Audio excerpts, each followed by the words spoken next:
हाँ कही तो के बेवफा या हर जाई जब तो हर कसम खा के चैनी तो के तू प्यार में धोखा दे गईलू रानी।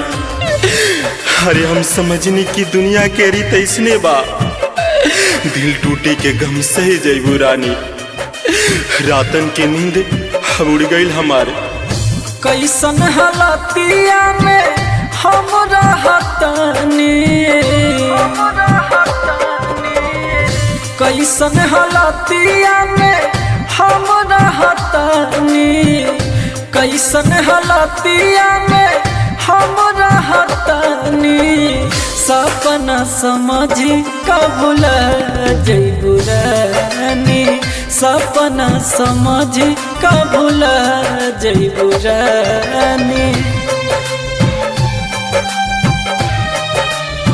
Mix by AG recording studio. Music by Neeru निर्मल।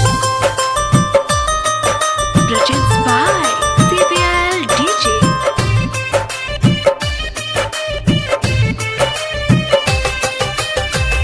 प्यार के ऐसन धैले बीमारी बा, खुद के नहीं संभारी जा। घर परिवार चलत दूरी भइल बा, सुनी ला बतिया सच कहतानी, सुनी ला बतिया सच कहतानी। सपना समझी कबूल जईबू रानी, सपना समझी कबूल जईबू रानी।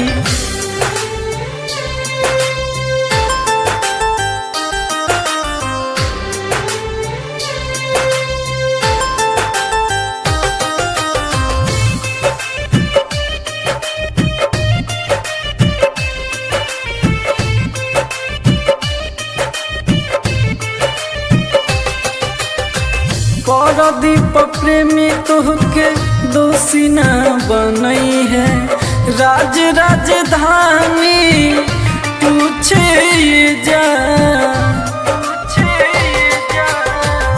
बिना गलतिया के सजा मिलल बा, केहू से नहीं हम मिलतनी, केहू से नहीं हम मिलतनी।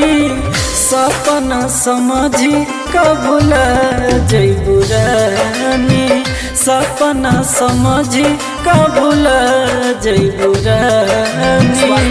एजी रिकॉर्डिंग स्टूडियो रोशनपुर सपहा।